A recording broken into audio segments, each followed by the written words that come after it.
Председатель Верховного суда Кыргызской республики Замирбек Базарбеков вручил Санабар Сайпидиновне Атыровой за долголетнее образцовое исполнение служебных обязанностей нагрудной знак «Отличник судебной системы». Кыргыз Республикасынын жогорку сотунун пленуму токтомго көп жылдык эмгеги жана кызматтык милдеттерин үлгүлүү аткаргандыгы үчүн Кыргыз Республикасынын сот тутумунун мыктысы Ардак Наамы Жалал Абад облусунун Сузак райондук сотунун коменданты Атырова Санабар Сайпидиновага ыйгарылсын.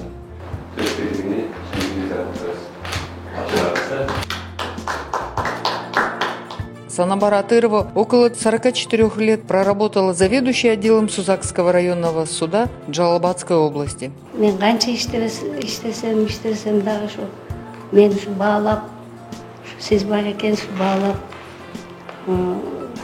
эмгегимди ушу сыйлыкка татыктуу деп бергениңизге мен ыраазычылыгымды билдирем.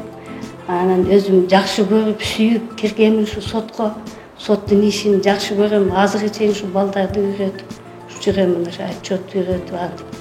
Замирбек Базарбеков поблагодарил Санабар Атырову за преданность своей работе, воспитание работников судебной системы и за большой вклад в развитие судебной системы. Также он отметил, что ее пример служения системе достоин высоких похвал. В настоящее время Санабар Атырова трудится комендантом в Сузакском районном суде.